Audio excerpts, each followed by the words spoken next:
بڑے بڑے لوگ گزرے ہیں صحابہ میں شان والے، لیکن اللہ نے جو حضرت ابو بکر کو فہم دیا، جو حضرت عمر کو فہم دیا، جو حضرت ابن عباس کو فہم دیا، جو ابی ابن کعب کو فہم دیا، جو زید ابن ثابت کو فہم دیا، وہ کسی اور کو نہیں۔ اسی طرح ائمہ اربعہ ہیں، 4 امام ہیں، چاروں برحق ہیں، اللہ ان کی قبروں پہ کروڑوں رحمتیں فرمائے، لیکن جو اللہ نے ذکا اور فہم اور سمجھ امام ابو حنیفہ کو دی تھی وہ کسی کو نہیں ملی۔ اللہ کی شان ہے۔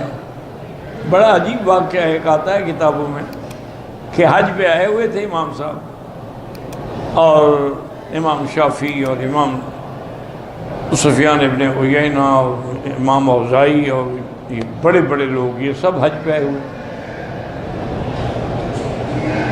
تو انہوں نے امام ابو حنیفہ کو پکڑ لیا۔ انہوں نے کہا امام صاحب اتنا بڑا امام ہو کر، اتنا بڑا مجتہد ہو کر تم یہ کیسے کہتے ہو کہ بھئی مقتدی امام کے پیچھے فاتحہ نہ پڑھے؟ یہ حدیث ہے حضور پاک کی، لا صلاۃ الا بفاتحۃ الکتاب، اور تم حدیث کی مخالفت کرتے ہو کہ بس امام کا پڑھنا کافی ہے۔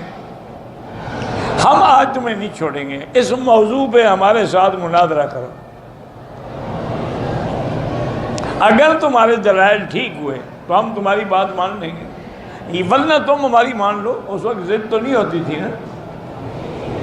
امام صاحب نے فرمایا ٹھیک ہے، میں مناظرے کے لیے تو حاضر ہوں، لیکن تم 4 آدمی ہو، میں 1 ہوں، پہلے تم فیصلہ کرو کہ تمہارا بڑا کون ہے جو مناظرہ کرے گا۔ 1 آدمی کرے نا، اب 4 سے میں کیسے بات کروں؟ انہوں نے کہا جی امام اوزاعی کریں گے۔ انہوں نے کہا امام اوزاعی اگر ہار گئے تم سب ہار جاؤ گے۔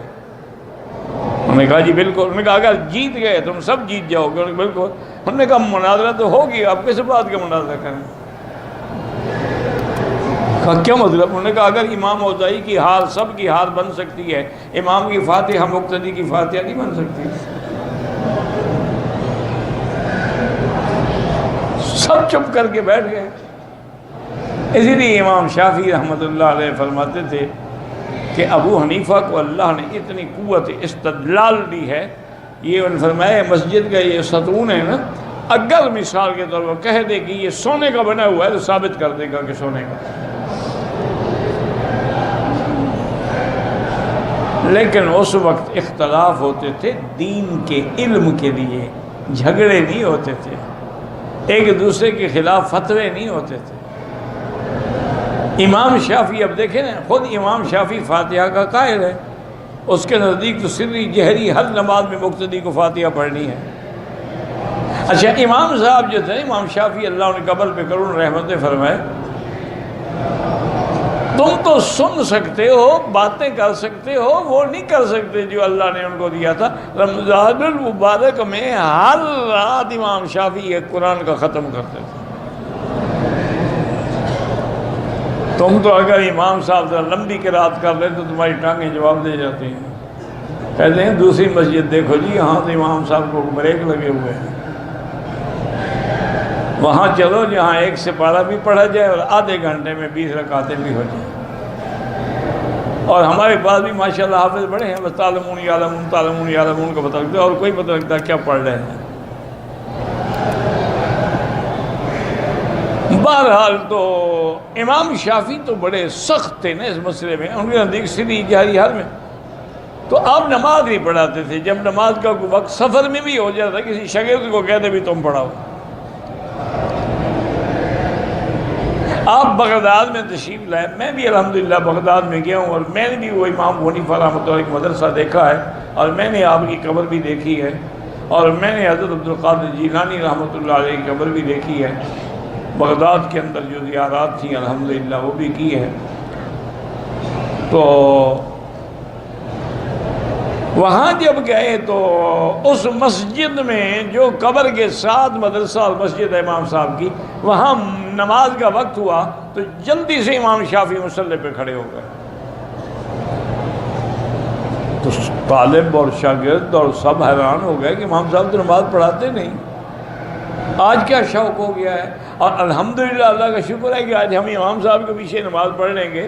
اتنے بڑے متقی آدمی کے پیچھے جب نماز ہو گئی، شاگردوں نے پوچھا کہ حضرت آج تو خلاف واقعہ آپ نے نماز پڑھائی.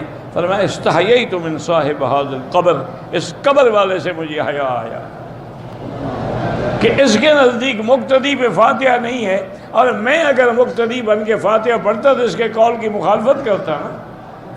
اس لیے میں امام بن گیا. امام کی فاتحہ میں کسی کا جھگڑا نہیں ہے، امام نے فاتحہ پڑھنی. یہ ادب تھا، یہ احترام تھا.